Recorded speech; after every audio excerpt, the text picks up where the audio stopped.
आज प्रधानमंत्री भी वहां पहुंचे थे, उन्होंने समीक्षा बैठक भी की है। समीक्षा बैठक में हमने सीएम भूपेंद्र पटेल को भी देखा, नागरिक उड्डयन मंत्री राममोहन नायडू को भी देखा और तमाम अधिकारी भी वहां मौजूद थे। समीक्षा बैठक के दौरान क्या कुछ हुआ?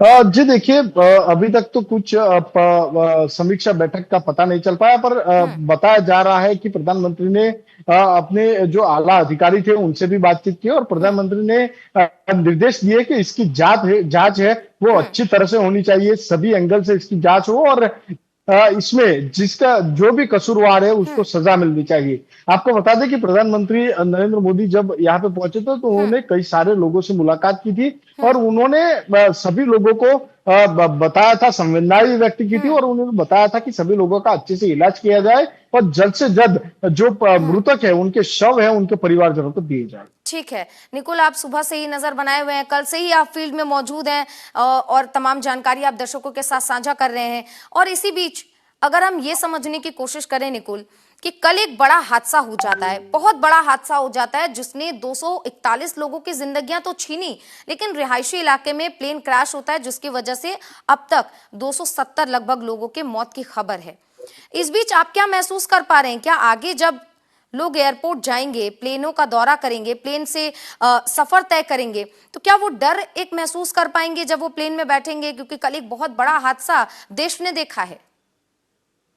ये देखिए, अभी फिलहाल तो जिस तरह से जांच हो रही है उस जांच से चलते हुए ये दिखाई दे रहा है कि कहीं ना कहीं गलती हुई है और इस गलती का डर लोगों के मन में भी घुसा हुआ है। जो लोग एयरपोर्ट पे जा रहे थे उनके मन में भी डर है कि कहीं हम भी प्लेन से मुसाफरी कर रहे हैं तो हमारे साथ भी इस तरह का जो हादसा है न हो जाए, इसलिए कहीं ना कहीं सावचेती बरतनी चाहिए और कहीं ना कहीं ये डर की वजह से लोग भी अभी जो है वो हवाई यात्रा कम कर सकते हैं। आपको ये भी बता दूं कि जिस तरह से हादसा हुआ है कहीं ना कहीं लोगों के इतनी समझ में आ गया है कि कहीं ना कहीं ये टेक्निकली खामी नहीं थी, जानबूझ के हुआ ये हादसा है, कहीं ना कहीं किसी की गलती की वजह से हादसा हुआ।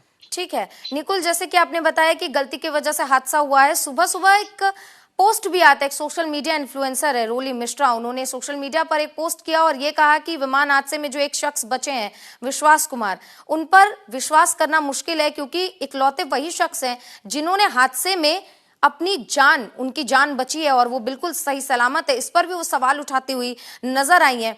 क्या कह सकते हैं, जिस तरीके से सवाल उठना, ये जो सवाल उठने का दौर अब शुरू हो गया है, क्या कह सकते हैं? क्या कुछ सच में ऐसी संभावना है जो इस घटना को सामान्य नहीं असामान्य बता रही है?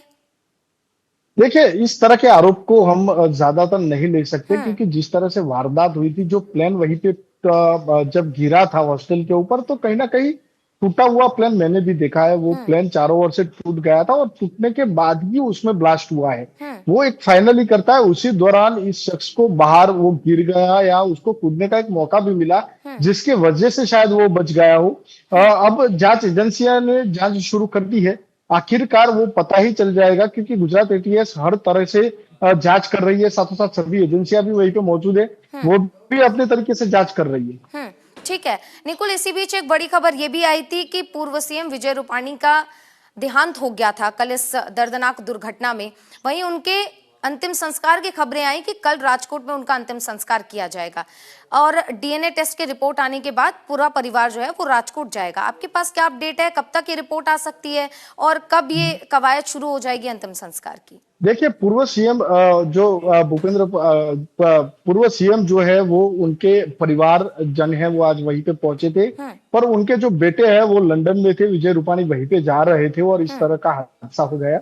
उनके बेटे जो है वो कल सुबह 4 बजे की फ्लाइट से वो अहमदाबाद पहुंचेंगे, उसके बाद डीएनए सैंपल मैच किए जाएंगे और उसके बाद ही शव उनको दिया जाएगा। यानी कि अभी फिलहाल कल अग्नि संस्कार का कुछ नहीं कह सकते, 1 से 2 दिन का समय और भी लग सकता है। ठीक है, तो निकुल आपने तमाम जानकारियां हमारे साथ साझा की, तमाम अपडेट्स आपने दिए हैं, वहां पर क्या कुछ हलचल है वो भी आपने हमारे साथ साझा किया है।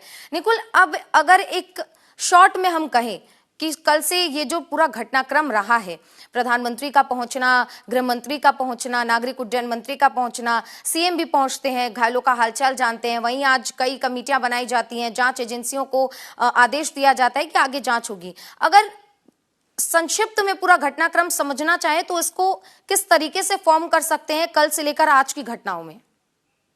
जी देखिए, कल दोपहर से लेके आज दोपहर 24 घंटों के ऊपर इस घटना को बीत चुके हैं। कई लोगों की जान चली गई है। कोई परिजन जो अपने को एयरपोर्ट पे छोड़ने आया था, वो घर पहुंचे उससे पहले उन्हें खबर थी कि इतने बड़े हादसे में जिनको वो लास्ट टाइम बाय बाय करके आए थे, वो इस दुनिया से अलविदा हो चुके हैं। तो कहीं ना कहीं वो दर्द भी लोगों के अंदर दिख रहा है। आज भी वो दर्द यहाँ पे दिखने को मिला। अहमदाबाद सिविल के अंदर जो लोगों की भावनाएं जुड़ी थी, वो लोग वहीं पे पहुंचे थे। जो डॉक्टर वहीं से सेवा दे रहे हैं, लोगों को बचा रहे हैं, उन्हीं के बीच के कई डॉक्टर आज भी लापता है। उनको ढूंढने का काम चालू है। फिर भी एक अलग तरीके से जो सेवा है वो सिविल अस्पताल के अंदर चल रही है। जो अपने साथ जो अपने कलीग थे, उनको खोने का एक गम था। दूसरी ओर दूसरे लोग जो आ रहे थे, उनको बचाने का डॉक्टर के अंदर एक हुनर था। वो कहीं ना कहीं अलग मायनों के अंदर इस हादसे के बाद देखने को मिला। आपको बता दें कि फिलहाल अभी 24 घंटे के ऊपर का समय बीत चुका है। जांच एजेंसी अपनी जांच शुरू कर दी है और डीएनए टेस्ट की कार्यवाही जो है वो अभी हो रही है। यानी कि अभी भी 42 घंटों के ऊपर का समय है। वो लग सकता है डीएनए टेस्ट के बाद, और उसके बाद ही पता चल पाएगा कि कितने शव ठीक है। टोटली मिले थे। ठीक है निकुल, आप नजर बनाए रखिएगा, तमाम अपडेट्स हम तक साझा जरूर कीजिएगा। तो हादसे से जुड़ी पल पल की अपडेट न्यूज इंडिया आप तक पहुंचाएगा। यहाँ रुकेंगे छोटे से